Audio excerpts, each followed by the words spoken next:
Of course, we're in a deficit because Labor in power, because Labor have never been the positive, I don't think. I'm being Yeah, right. sarcastic. $54 million ain't going to do much. A lot of people think that the more effort you put in, the more you're going to get out of it.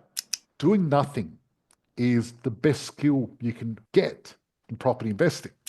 99% of people in Australia that have got equity in the home, that equity is sitting there doing nothing for the rest of their lives. But the thing is, you don't want to pay off your mortgage, right? Paying off your mortgage is counterproductive and you don't want to do it. Elon Musk, the richest man in the world, Yep. he doesn't make any rent off his shares, but his shares go up. I literally make more money sleeping than working. Okay, guys, me and my team are about to go live, so make sure you grab your beverage of choice, sit down, and you're in for an amazing show. Hello and welcome to the Positive Hello. Property Show. Hello to my Fabulous. lovely Awesome. co-host, Belinda. Now, Yay. Belinda, Hey, George. you're zooming in from Melbourne. I'm zooming in from Uluwatu in Bali. Uluwatu. Yes. Now, have a look at my background. That's actually inside the house that I'm in. They've Yes. what they've done, they've created all these little terrariums, and you can see Christina. You can see her in the background. We can see you, Christina. There She's she in her goes. pajamas. Stampering. Wait. Christina's already in the pajamas. It's 4 o'clock in the afternoon here, right? She's in holiday mode.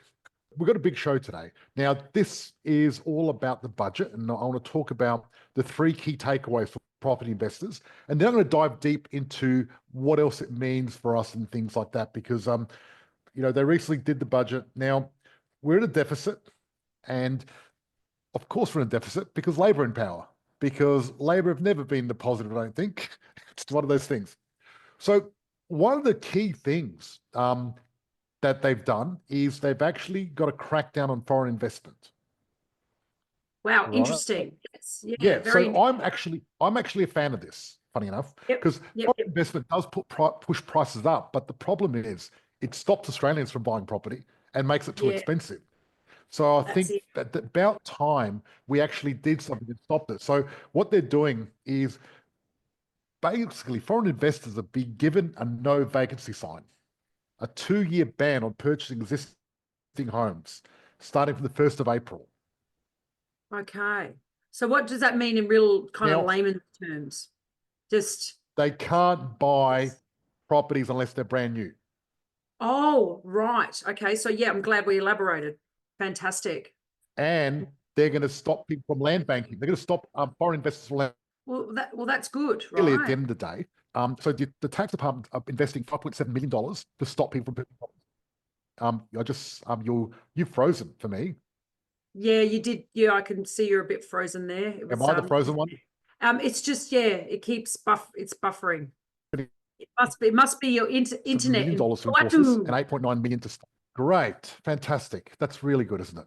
I'm very pleased that this villa that I've hired, who's supposed to have amazing internet, is doing that. Christina, please get off the internet if you're doing anything, because I need the streaming power here.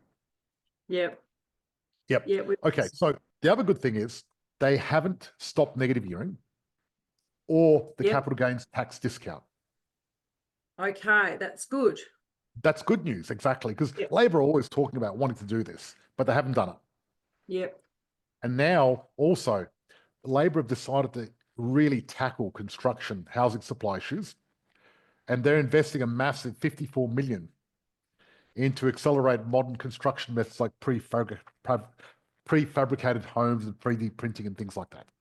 I'm being sarcastic. Right. $54 million ain't going to do much. The fact of it is, the government has got certain targets it wants to hit that it announced years ago, and it's missed the target every single month, month after month after month after month, just missed it over and over again. Now, there's going to be tax cuts for people that are earning between $18,000 and $45,000, and they're going to be dropping that from 16 down to 14% over several years. Okay, so that means that's more of a tax cut? More of a tax cut, yes. Yeah, just making sure, just getting it clear, because there's the government's going to be investing more into infrastructure as well. I think it's like 7.9 billion. If I'll look at the number here, infrastructure, 7.2 billion. There you go. I was close. So what does that mean? Well, this one's an interesting one, because putting money into infrastructure is a good thing, right? However, Yep. when the government puts money into infrastructure, especially at times like this, it actually affects the cost of building properties because there's only a limited supply of people that know how to build things. And what happens is they're getting those people when they're going in and work for the government because they get a better deal than working for a builder, which means you've got Yep. to pay more to get your chippy and your bricklayering, Yeah, right. right? But that also is one of those effects. So Yep. the key takeaway is one, they've stopped the foreign investment, which is good, gives us Aussies a chance to buy properties instead without them inflating the price. And I think that's going to cool the market a tiny bit, which is what we want. We actually want the market to cool down a bit because as soon as interest rates went down, the market jumped straight away and people are jumping back in. And I'm always saying, look, I want the market to cool down enough for us and our members to be able to buy as many properties as we can. That's Because the right. main, That's what it's all about, right? well, the thing is, a lot of people get caught up in the wrong strategy. And I want to talk a little bit about that now we're talking about the budget, because the budget's not going to make you or save you. What's going to save you is having a really good method and good system for creating wealth through property, right? And how do you choose the right way to do it? Because a lot of people think that the more effort you put in, the more you're going to get out of it. Does everyone sort of get that? Type in the chat if you thought that, because that's a good way to do it. You know what I mean? Because Yeah. a lot of people think that's going to work. That's because what's happens is, think about it, in primary school, because schools were invented during the Industrial Revolution, right? And the reason they invented is because you had all these people that were peasants, and then you had dukes and all the nobles, and they were like going around having a good time and partying and womanizing while all the peasants had to work really hard, right? Well, then they started getting factories and they'd get the serfs out of digging hole, out of farming into factories. Problem was they weren't good at time management because they'd get up Yeah. when the sun went up, they'd go dig a bit, have a bit of food, relax, have a chat, and just do their job. And when the sun went down, they were out, right? So the Yep. problem was, how do you get these people into the factory working and focusing and not chatting and collaborating and everything else like that? Because farming for the peasants, more collaborative effort. They'd have a chat and go, what are we going to do? Where are we going to do it? How are we going to do it? And work together as a team. But Yes. factory was really about putting one person in one spot doing one thing, then another person like a little robot. So what they did is they invented this thing called school. Because before that, people had an apprenticeship. So if your uncle was like a blacksmith, or your father was, then you could become blacksmith. But unless you knew someone or were lucky, you couldn't be a blacksmith if your father was an olive picker, because you'd have to be an olive picker or know someone or get in there, right? It was hard to change occupations. Yep. And you didn't go to school, you just Absolutely. worked with them and learn the job and hands-on, right? So they invented schools and they invented, the recess, lunch, 3 o'clock and all that, and get people in so people would really respond well. And then when people went to the factory, they'd do the bell and people have morning tea and then they have lunch and get them working, right? And we're taught not to collaborate because, cheating was bad. It was banned. That's collaboration. Yep. Think about it. If you're working with the person next to you and cheating, you're not cheating, you're collaborating. But think about it in real life. Collaboration is the most important thing you can do. No one's become successful doing it on their own, but school teaches you to do it on your own. Don't cheat from anyone else. Don't help anyone else and help yourself. It's made to turn you to a worker drone and make you independent. So that way they could just get you working, because if everyone collaborated, well, maybe they wouldn't really become good worker drones. But also, Yep. we were taught to work hard, right? That was a value that they instilled into you, right? Through society, through everything. It seems, you work hard to get rewarded. If you want to get something done, you've got to work hard to put the work in. Now, to some extent, that's true, but it's counterproductive in many ways. And that's the Absolutely. thing. It's very counterproductive because, for example, if you're doing the wrong thing, working hard is not going to make it better, right? It's going to make Yep. it worse. So if you're supposed to be going north, but you're going west instead because you don't know what you're doing and you're going to work harder and go faster, you're going the wrong way even further. It's bad. So there's more to it than that. So then what people did, they extrapolated school and working hard with success, and saving. And, you probably know some people, I know some people, they work really long hours. They save, they don't spend money, and they keep saving and they work long hours, right? And they've got all this money in the bank, but they've worked themselves to the bone. And by the time they retire, they're wrecked. Their joints are stuffed. They're mentally destroyed. They've got all this money in the bank that's been shrinking all their life, and they've got nothing, right? They forget how to live life. And I know a lot of people like that because a lot of people that came from overseas, they had the old mentality of doing that. I know some people that they won't go out for dinner. They'll eat dinner at home to save money. And then people go, okay, you want to make money out of property. All these people are making money out of property. What if I work harder? What if I buy a property and I renovate it myself, add value, and then I can make more money? Or I subdivide and I develop, or I flip, or I do Airbnb and I manage it myself. There's all these little ideas of doing everything yourself to try to add more value. Absolutely. And the thing is, you're not adding value a lot of the time. And maybe you're adding a little bit of value, but you're not maximizing the important part, because the key isn't you working harder and adding value, because that's not really a passive, it's not really passive income anyway, right? You're just giving yourself a job. And I've tried that. I've done it. I've renovated, I've developed, I've done all sorts of stuff. So I've tried it all. And when I was frustrated, I wasn't getting the results. When I looked at the most successful people in real estate, what I discovered is they, most of the time, did nothing. Yeah, wow. Right? What they did is they had the strategy right. They knew where to buy, how to set it up. And what they did is they made everyone else do the work, right? They had their lawyers, their accountants, property managers, everyone else doing everything. And all they did is do the work of actually controlling the deal, buying it, and then did nothing. Because to make money out of real estate, all you got to do is buy the right property and then do nothing. Doing nothing is the best skill you can get in property investing. And it's counterproductive. It sounds crazy hearing it out loud, to do nothing to be successful, but it's Yes. obviously you're deep diving this But into a bit. you've got to get the right property though, and the right structure, right? So You need the if you get the wrong structure and the property, strategy. Yes. if you get the wrong property and doing nothing and you're losing money, it's going to really suck, right? But you get the right property, and then do nothing. That's the key, because inflation is going to beat you. You can't outwork it. You can't outsave it. It's not going to happen. It's too big. So the only way to do it is, what you got to do is, don't look at what the poor people are doing. Look at what the rich are doing, because they leave clues. The rich, what they do is they outsource everything to create leverage, because without leverage, you've got nothing, right? And when you think about it, how do we get leverage? Well, what we do is we get our capital when our property goes up. We've got equity. We can leverage that equity and use the equity. 99% of people in Australia that have got equity in the home, that equity is sitting there doing nothing for the rest of their lives, doing nothing.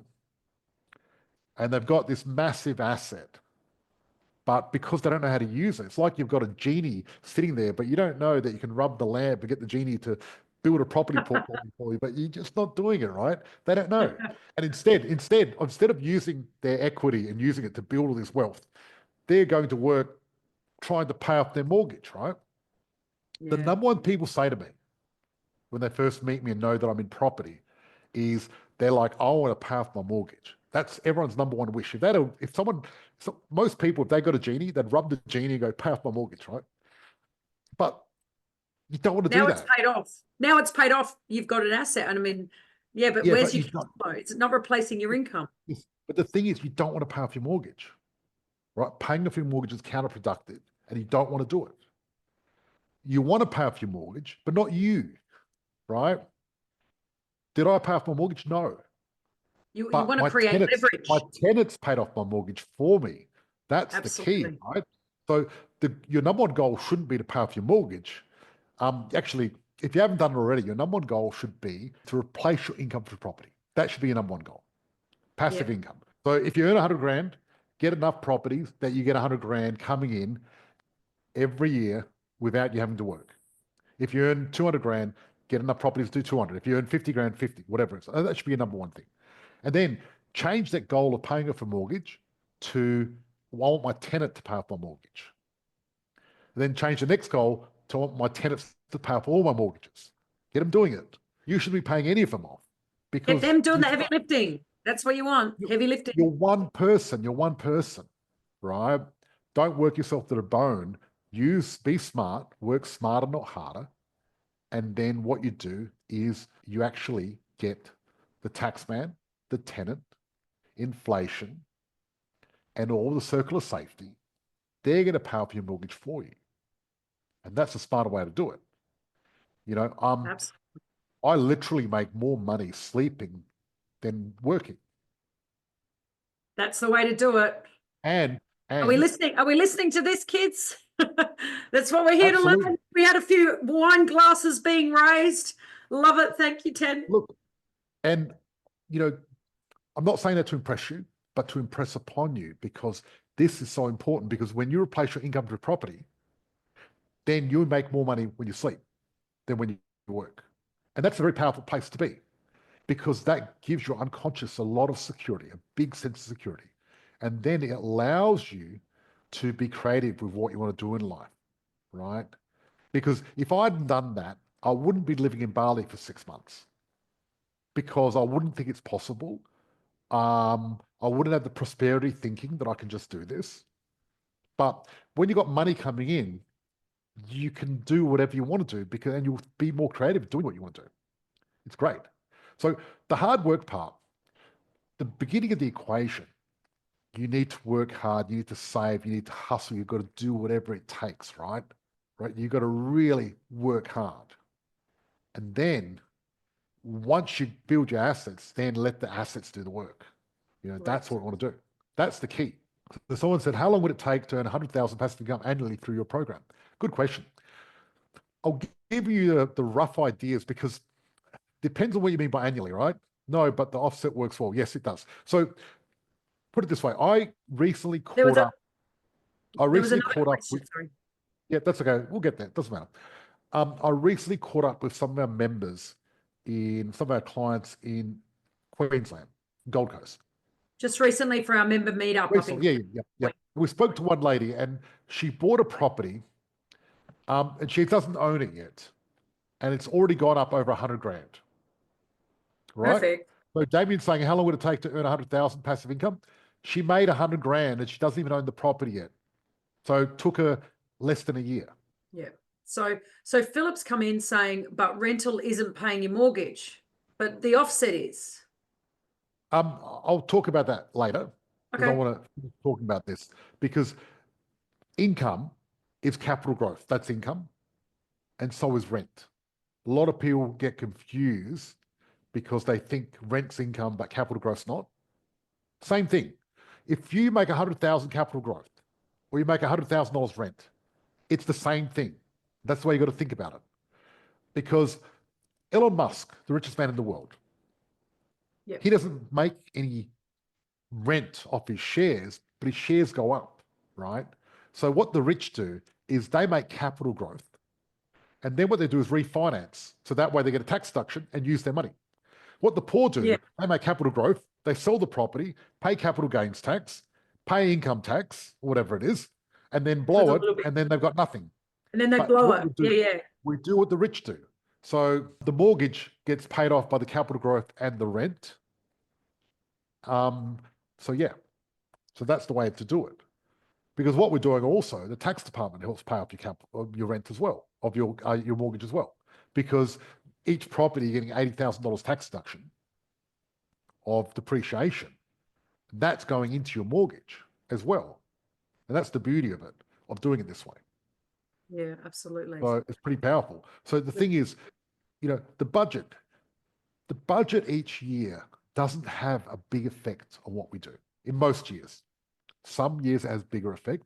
Philip saying you can't pay the mortgage or capital growth. Yes, you can. You refinance. Absolutely. your mortgage shrinks. So what people have to understand is whatever your mortgage is now, when you look back at it in 10 years, it's nothing. It's very small. It shrinks. That's what you got to understand. My parents, they bought a house, it cost them 35,000. They had a mortgage on it for 20 grand. Now the house is worth 600,000. No, not 600, 800,000. 800,000. A million, probably $1 million now. Yeah. It was almost $1 million. So that 20 grand mortgage is very small, right? That's the fact. Absolutely. Yeah. And you look at all my houses, like I've got a house in Forestville that's worth 1.4 million.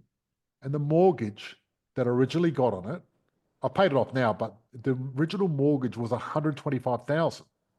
Yeah, wow. So even if I still had it, it doesn't matter. It's paid off. Yeah, right? Absolutely. That's the fact. So, for sure. Go. I was going to say, first of all, we had a thing saying, but rental doesn't pay the mortgage. But the whole idea is, I think it does. He's got an 800,000 mortgage and he's getting 4,800 per month. Rental is almost half. That just sounds like it's the wrong strategy, the wrong property. Basically, with a property, you're going to get around about 5.5% return. So an $800,000 property is going to give you $40,000 rent. Yep. That's going to go up by around 7% per year. That's the part you got to understand. Your mortgage is not going up, but your income's going up, your equity's going up. So it works out. Yep. And as someone said, one of our lovely members, investing is a long-term game. Someone's written, properties can you own in one state? One state. It depends the state, depends on the structures. So it's all very different, right? Because the fact of it is you've got to look at your land tax. And what I like doing really at the end of the day, especially if you're starting out, you want to get one property maybe in Brisbane, then one in Adelaide, then one in Perth, then maybe one in Melbourne, because the 7 o'clock market's moving. And what we do is follow the market around the country. And as we go along, we go to different markets because we want to get the most growth, and we just keep going. And then by the time we come back, so let's say you started in Brisbane and we go all the way through to Sydney, and then suddenly we're back in Brisbane. Your property in Brisbane has doubled by then in about 7 years' time, 7 or 10 years when we get back. And then we go through the whole market again, right? So if you look at Victoria, for example, right? Victoria is now actually good buying. You know how for a long time I've been saying Melbourne, Victoria is terrible because it was. But you look at Victoria, you look at Melbourne, it's similar to Brisbane, Adelaide and Perth, the price. Yeah, it depends where you're looking though, George. I live here in Melbourne. No, I get that. I'm not talking Port Melbourne where you live, right? Right? Yeah, but no. But the surrounding suburbs all the way through to Berwick. Yes. I mean, that's nearly an hour and a half. But what I'm saying is whenever the gap is very small, that's when we go in. Because the reason we went to Perth, for example, is Perth and Sydney were almost the same price about 15 years ago. And then Sydney was much higher than Perth. So what do? We all went and bought in Perth. What's happened to Perth? It's caught up. Catching up. Hasn't caught up yet, but it's catching up. And what you got to do is look at that. And Melbourne at the moment is underperformed. Yeah, one of those things. But you're finding here in Melbourne as well, a lot of the big investors are selling off their properties because of the COVID land tax. Yes. So big investment in Melbourne is bad, right? Because you own too many properties, the land tax is going to kill you. But having a few select ones is actually quite good. Yeah, absolutely. Absolutely. Yeah, but Sydney's still expensive. Sydney and Canberra are still up there. So. Is it possible to get a double figure rental yield to be positively geared from day one, yes, then repeat? It is, but you don't want that. But it is, absolutely. You can get a double figure rental yield, but there's always a trade-off. Depends what you're looking for. If you want a big rental yield, you can get one. But if we had a property with big rental yield and one with a normal rental yield that had capital growth, then in 10 years' time, the one with the normal rental yield will be giving you more rent. Because big rental yields don't grow. They're already big. They're already big. Yeah, they don't grow. That's the thing. What you want is something that can grow, because you really, it's all about the growth. What you want really is you want your property, you want the equity to grow, you want the rent to grow. You want those two things to grow. So you don't want to get a property where that's going to be stagnant. That's the worst. I've had people join our program who have bought properties 10 years ago, and basically they haven't gone up in 10 years. Why? Because they were the wrong property. The rent didn't go up, it actually went down, the property value went down. So you really got to get the right property. We say properties double every 7 or 10 years, but you got to get the right one, because if you get the wrong one, it's not going to work. So that's it for our live. Thank you for joining us. And now we're going to go into our private group and have a chat with our private members. Thanks for being here, Thank you. guys. Welcome. See you next week.